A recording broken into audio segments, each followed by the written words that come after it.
꽃피는 계절 5월. 색색의 꽃들이 눈을 즐겁게 하지만 반대로 우리 눈을 괴롭히기도 하는데요. 미세먼지, 건조한 날씨에 꽃가루까지 더해져 봄철 안과 질환이 증가하고 있습니다. 봄철에 꽃가루나 아니면 황사 미세먼지라든지 풀잎이라든지 그런 것들, 아니면 동물의 털 같은 것들이 이제 아무래도 봄, 가을철에 그런 것들이 많이 발생하기 때문에 황사 가득한 봄바람이 불면 눈에 직접적인 자극이 되는데요. 눈이 쉽게 피로해지거나 가렵고 충혈되는 증상으로 안과를 찾는 사람들이 많습니다.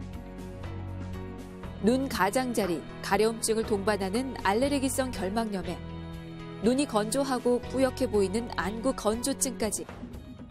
심각한 안 질환은 아니지만 치료 시기를 놓치면 시력이 저하될 수 있어 각별한 주의가 필요한데요.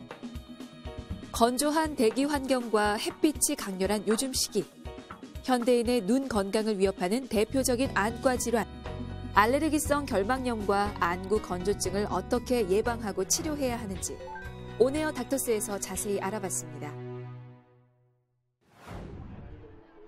빛의 자극을 받아 물체를 볼 수 있는 감각기관인 눈은 외부 환경에 직접적인 영향을 많이 받는데요. 봄에는 강한 자외선 노출이 증가하고 건조한 날씨에 꽃가루, 황사, 미세먼지가 증가하는데요. 기온차로 인한 면역력도 떨어져 알레르기성 결막염과 안구 건조증이 발생하기 쉽습니다. 이와 더불어 컴퓨터와 스마트폰 같은 전자기기 사용이 증가하면서 현대인의 눈 건강에 적신호가 켜졌죠. 건강보험 심사평가원의 통계에 따르면 꽃가루 등 알레르기 항원이 증가하는 봄부터 알레르기성 결막염 환자는 꾸준히 증가했습니다. 또한 안구 건조증 환자도 매년 급증하는 모습인데요. 이는 전체 인구 20명 중 1명 이상이 안구 건조증을 겪고 있다고 할 수 있습니다. 알레르기 결막염은 크게 나눠서 이제 두 가지 일단로 나뉠 수가 있는데요. 이제 계절성, 그다음에 통년성이 있습니다. 계절성은 우리가 특정 계절에 나타나는 원인은 주로 꽃가루나 미세먼지나 아니면 풀잎, 그다음에 곰팡이 그런 것들이 원인이 되고요. 그리고 통년성 알레르기 결막염은 1년 내내 증세가 비슷하게 나타납니다. 그거의 가장 대표적인 원인은 진먼지 진드기, 우리가 이불이나 베개, 침구에 있는 그런 진먼지 진드기가 가장 중요한 원인입니다. 알레르기 결막염이 오래 지속되면 안구 건조증을 유발을 할 수가 있고요. 반대로 이제 안구 건조증이 있는 사람들이 이제 눈물이 부족하기 때문에 똑같이 알레르기 유발 물질이 노출됐을 때 증세가 훨씬 더 심하게 나타납니다. 그래서 서로 이제 물고 물리고 하는 그런 관계에 있습니다. 일상생활에서 빈번히 발생하는 대표적인 안 질환, 알레르기성 결막염이 발생하면 안구 건조증도 함께 동반되는 경우가 많은데요. 두 질환 모두 건조한 봄철 많이 발생하고 눈이 뻑뻑하고 따가운 느낌이 나는 등의 공통된 증상을 보입니다. 우리 눈의 결막은 눈꺼풀의 안쪽과 안구의 가장 바깥쪽을 덮고 있는 얇고 투명한 점막을 말합니다. 결막의 역할은 눈물의 점액층을 생성하고 외부 물질로부터 눈을 보호하는 기능인데요. 결막은 외부에 노출돼 있기 때문에 다양한 미생물들이 침범하기 쉽고 염증이 흔하게 발생하는데요. 특정 알레르기 유발 물질에 의한 반응으로 생긴 결막의 염증을 알레르기성 결막염이라고 합니다. 그리고 눈에는 눈물막이라는 방어막이 있어 눈을 촉촉하게 유지시켜 안구를 보호하고 눈의 기능을 유지할 수 있도록 해주는데요. 안구 건조증은 눈물막을 이루는 세 층의 균형이 깨져서 눈물막을 건강하게 유지하는 기능이 떨어져서 발생하게 됩니다. 대부분은 이제 노화 퇴행 과정의 일부입니다. 근데 그 과정이 좀 일찍 나타나는 사람도 있습니다. 모든 수술이나 그런 것들이 우리가 그 상처를 유발을 하게 되잖아요. 그러면 그 상처 치유 과정이 바로 그 염증 과정입니다. 그래서 그 과정은 또한 안구 건조증을 유발하기 때문에 모든 라식, 라섹이나 백내장이나 다른 어떠한 그런 안과 수술을 했을 경우에는 안구 건조증이 필연적으로 많이들 나타납니다. 그렇지만 이것은 시간이 지나면서 보통 두세 달이 지나면 대부분 호전되는 게 특징입니다. 평소 눈이 시리거나 이물감이 들고 눈을 찌르는 듯한 통증이 느껴지는 경우, 눈곱이 자주 생기는가 하면 이유 없이 잘 충혈되는 경우, 바람이 불면 눈물이 나고 밝은 곳에서 눈이 자꾸 감기는 경우, 이 중 3가지 이상의 증상이 나타난다면 안구 건조증을 의심해 볼 수 있습니다. 특히 안구 건조증은 원인에 따라 2가지 유형으로 구분되는데요.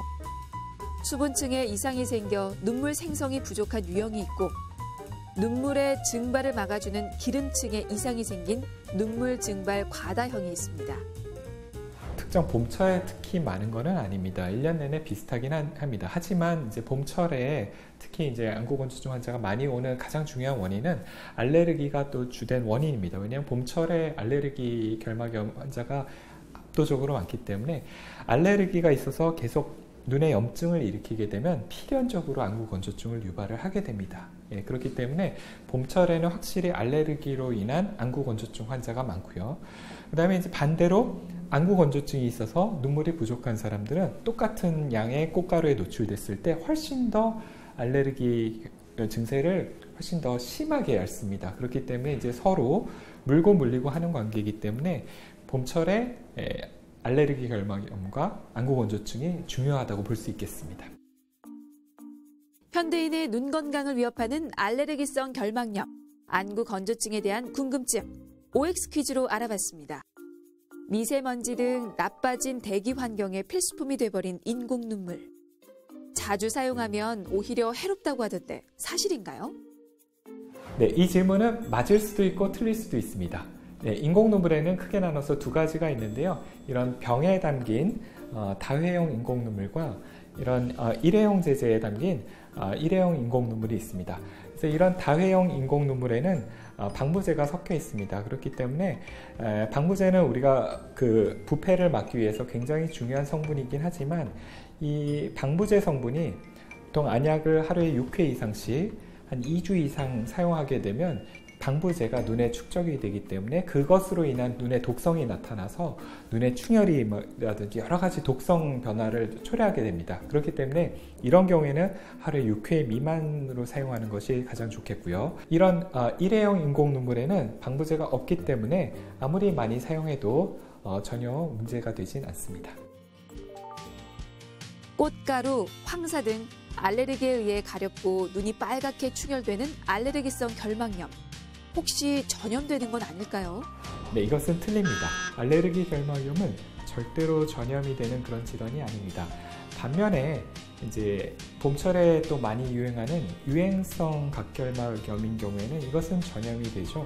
초기 증세는 알레르기 결막염과 잘 감별이 되지 않기 때문에 전염이 된다고 이제 우리가 보통 오인을 많이 하고 있는데 알레르기 결막염은 절대로 전염이 되는 그런 질환은 아닙니다.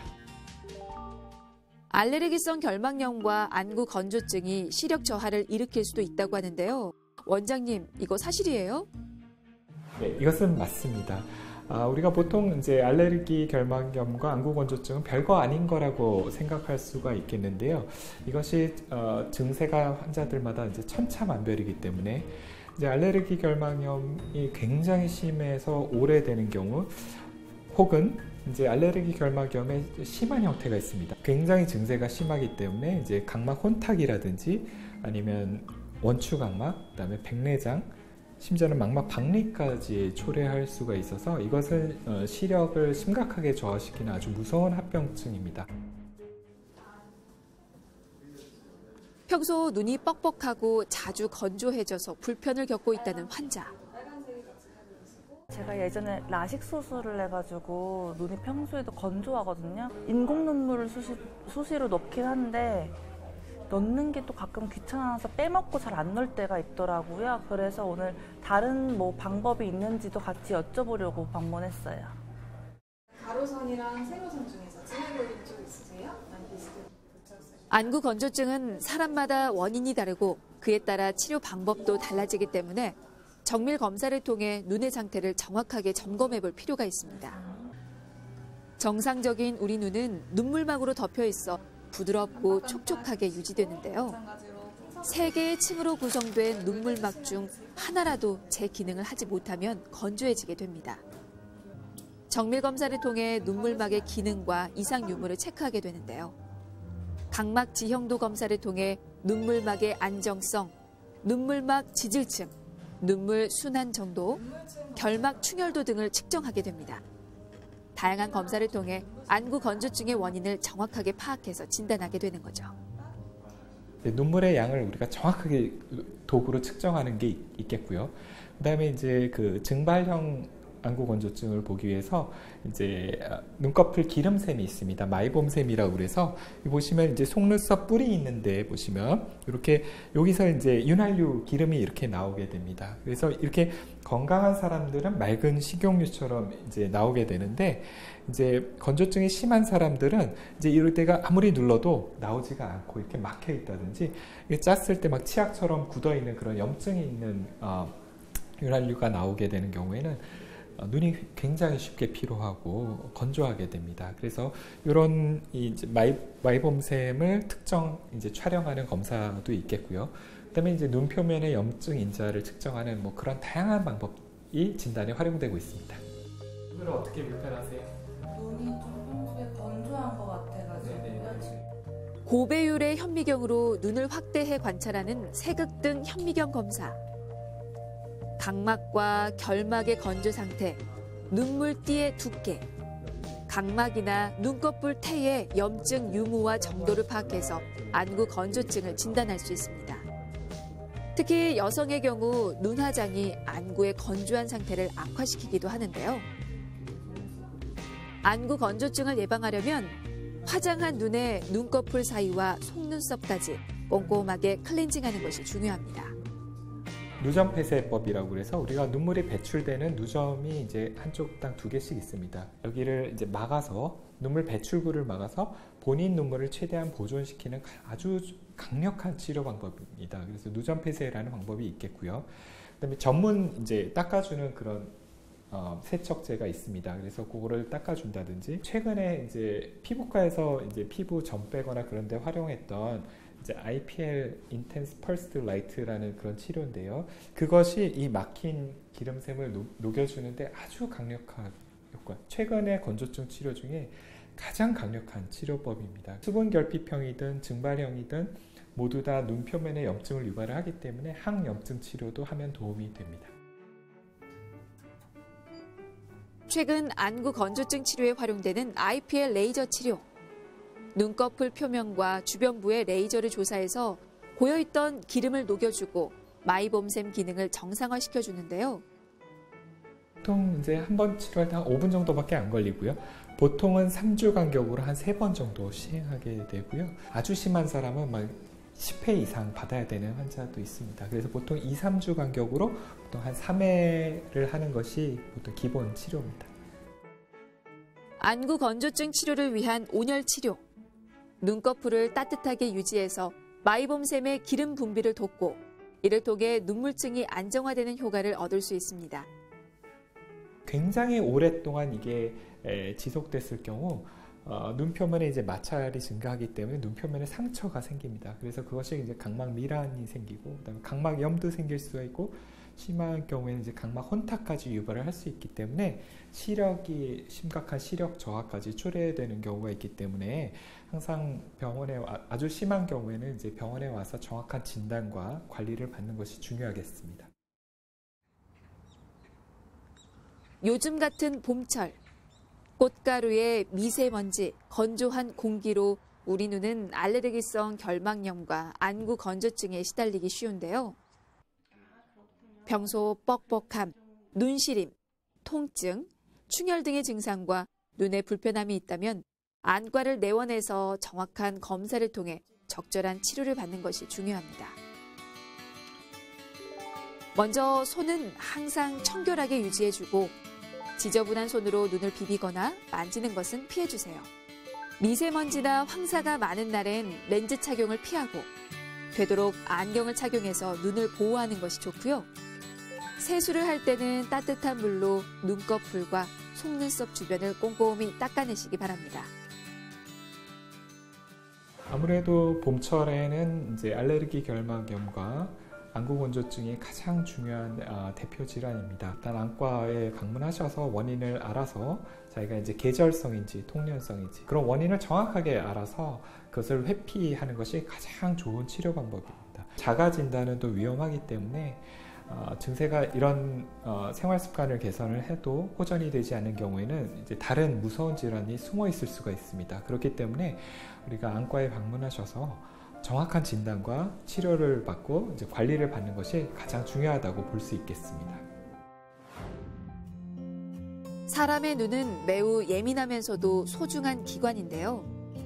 시력이 한번 떨어지기 시작하면 계속해서 나빠지듯이 눈에 생긴 건조함과 피로, 알레르기 증상 역시 한번 시작되면 악화되기 쉽습니다. 계절 탓, 환경 탓으로 가볍게 여기기보다 평소 예방하는 습관과 적극적인 치료로 소중한 우리의 눈 건강을 맑고 촉촉하게 지키시기 바랍니다.